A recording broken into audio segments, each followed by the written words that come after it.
That sounds good. Okay, thank you.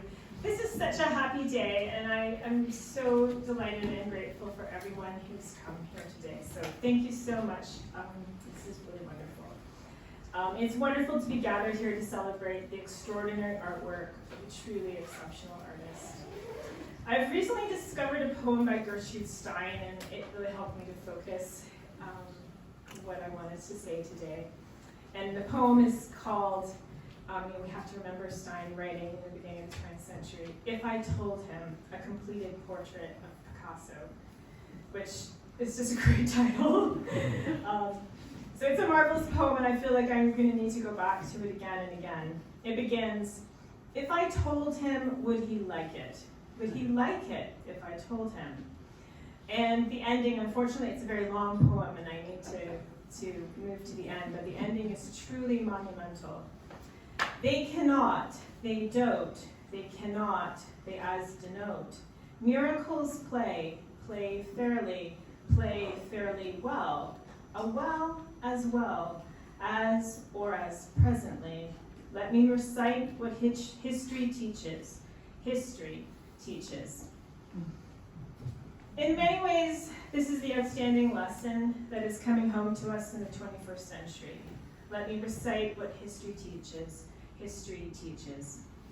History is no doubt a subject to play fairly, but as Stein reminds us, it slips so very quickly into play fairly well. This is the power of history, but also its treachery. Today, history is being written on the internet. When we were beginning our process of creating this website, Ian and I researched existing artist websites, and there is a notable trend. Many of the most critically and financially rewarded artists of the 20th century have formed, or their estates have formed, foundation websites. Helen Frankenthaler, Robert Rauschenberg, Paul Krasner, and here in Canada, Jean-Paul Riopel. And those are just a few of the growing examples of this. Artists whose work is available to us in the most visited museums and artist websites, the MoMA, the Guardian, the Guggenheim, and the National Galleries. And they have also established resource-rich websites. The history of the 20th century art is looking a lot like the figures and narratives that dominated the scene the first time around. Wealth and status have accumulated in one era and will compound. And when I say compound, I mean compound because intentional investments have and are being made. Many of the grants offered through these foundations support research that is dedicated to keeping these artists an essential place in contemporary scholarship and contemporary artist practice. We think that the age of the academy is gone, but it is very deeply with us in a modern guise. How do we open up our history and our art history?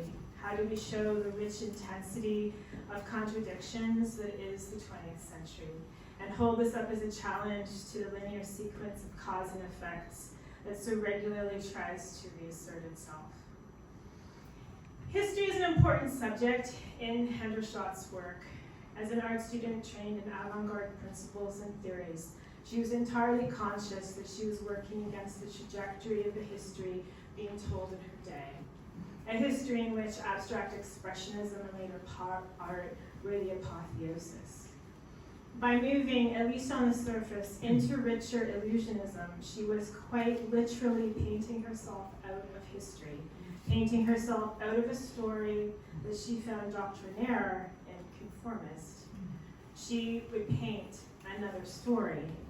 The story she painted is now more greatly available to all of us and waiting to be discovered.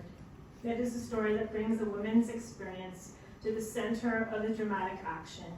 It is a story that reverses 500 years of depicting one of the few classical myths centered on female protagonists from a phallocentric perspective to one that honors the primacy of the female bond. It is a story that tells the bitterness and joys of the female creative life, unfolding and responding in its many relationships with family, peers, and one's own self. Just as history is the lesson coming home to us, the lesson that is overwhelming us, so too the protagonists of history ourselves are deeply in crisis. We are all outsiders. No one dares to claim the commons. I feel that Hendershot is very much an artist for our time because both in life and art, she complicates the notion of insider and outsider. In her day, she was both too familiar and entirely other. Representational art posits the ideal of a common reality. This is a very bold thing to do, but equally bold is her vision, which is neither moralistic nor overstated. She does not attempt to present her view of a common reality as having an authority beyond her own intimate, provisional, virtuosic, and compassionate account. The work of the Rae Hendershot project began formally 3 years ago, and in its time it has documented over 100 works by the artist, prepared an article for the Hamilton Arts and Letters magazine, and participated in Concordia's Canadian Women Artists History Initiative 2021 conference, and brought to fruition the website that we have today. All of this was a significant undertaking, and there are people to thank. I would first like to thank the private philanthropist who has been the patron of our project. I would like to thank him for his extraordinary generosity and equally his trust. One of the tragedies of cultural work is there is rarely sufficient funding to get things off the ground. His gift allowed us to create resources and documentation and to put it in a format that people could reach and therefore use. This is a very inspired way to give, and I feel the deepest gratitude.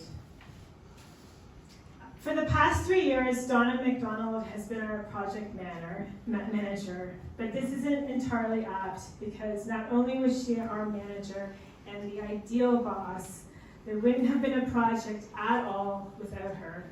She is the person who had the know-how, the love, and the spirit to secure our patronage, and this isn't a small thing. She gave a great deal of herself in very personal ways to make this happen. Donna, I can't thank you enough.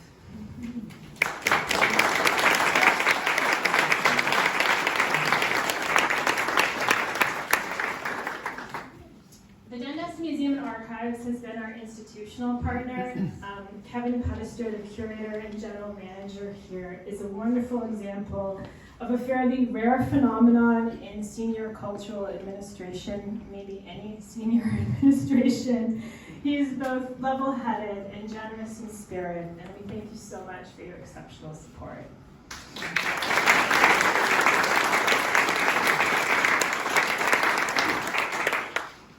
Jarvis has been our very, very generous technology advisor. I don't even know if that's the right word. He has made the website happen. If you know me and technology, you know how generous he has had to be, because I can now update things on a website, something I couldn't have done 6 months ago, something I never thought I would be able to do. Our Saturday mornings working at the library have been a real treat for me for so many reasons, and I thank you so much, Ian.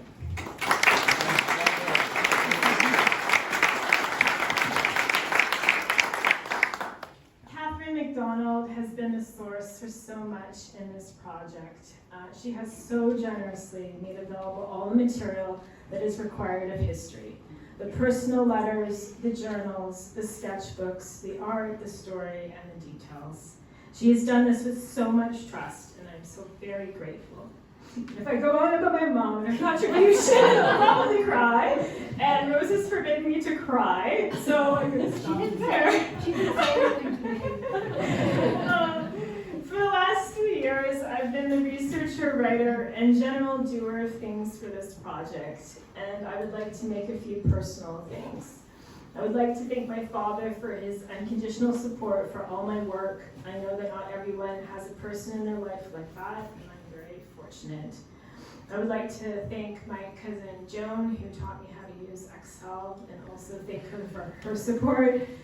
I would like to thank Dai Nguyen, who was my co-op student 4 years ago. He and I carried 2,000 artworks out of our house into the sunshine and dusted them off and measured them and photographed them. And we have a catalog and binder that's still in a rough state, but it was a breakthrough for us. I would also like to express my deepest thanks to my husband, Mark, for making this journey with me, for his support, for his patience, for choosing a life that finds meaning in artwork. I couldn't do this without you.